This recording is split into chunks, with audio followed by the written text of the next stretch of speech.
Jika diakumulasi dengan konsumen belut di daerah, hasilnya bisa berlipat. Dan tentu bukanlah angka yang sedikit.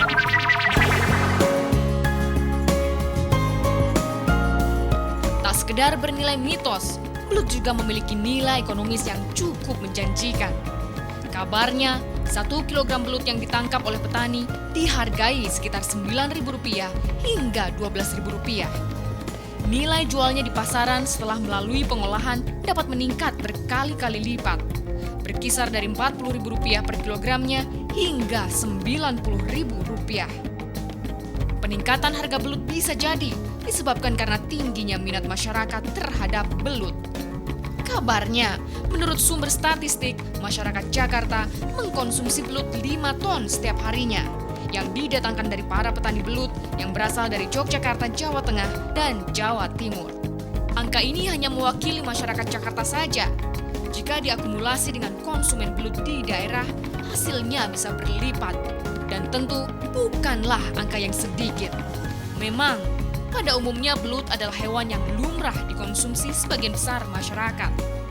Mereka beralasan pengolahannya cukup sederhana dan dagingnya merasa gurih. Jika diteliti lebih lanjut, belut memang merupakan salah satu sumber pangan hewani yang memiliki kandungan gizi tinggi hingga bermanfaat bagi kesehatan tubuh. Belut itu mengandung banyak zat gizi. 40% diantaranya adalah mengandung protein, sedang sisanya sekitar 57% mengandung lemak. Pendapat yang mengatakan kandungan kolesterol belut tinggi tak sepenuhnya benar. Anda pun dapat menyantap belut tanpa rasa was-was yang berlebihan. Belut juga mengandung kolesterol, tapi jumlah kolesterol ini sangat sedikit dibandingkan lemak yang sehat, sehingga aman untuk dikonsumsi dan tidak menimbulkan penyakit. Agaknya inilah yang membuat belut mampu bersaing di pasaran. Di Indonesia sendiri, pasar belut tak terbatas pada wilayah domestik saja. Belut merupakan salah satu komoditas ekspor yang mampu mendulang dolar.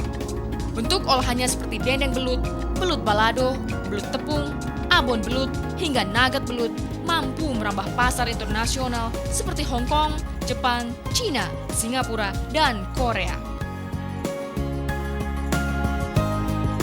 Sayangnya, terkadang stok belut tak memadai untuk memenuhi kebutuhan pasar internasional, maka pembudidayaan pun dilakukan sebagai solusi.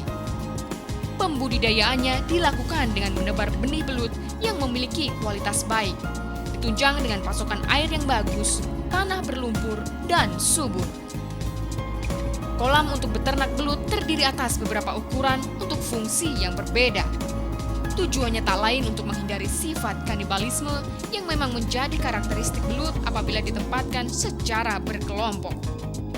Budidaya belut ternyata tak harus bertempat di kolam-kolam buatan saja. Comberan yang tampak kotor ternyata bisa juga dimanfaatkan.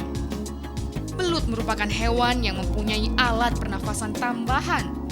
Sehingga walaupun comberan terlihat begitu kotor dan kadar oksigen pada airnya sangat kurang, belut masih bisa hidup dengan kemampuannya menghisap zat asam secara langsung dari udara.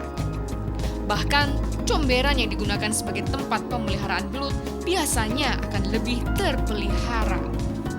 Air pembuangan dari limbah rumah tangga tidak akan berlimpah. Lantas, bagaimanakah pendapat masyarakat tentang belut? Belut tahu, hewan kan suka rendang belut.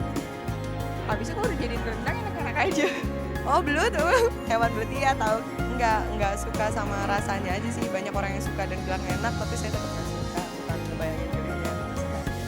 Oh iya tahu, biasa aja. Enggak deh kayaknya. Geli sih geli. Belut tahu, kalau di 17 Agustus suka ada lomba nangkep belut, saya tahu. Pernah nyoba kayak keripik belut gitu deh. Enak, gurih. Tahu belut tahu.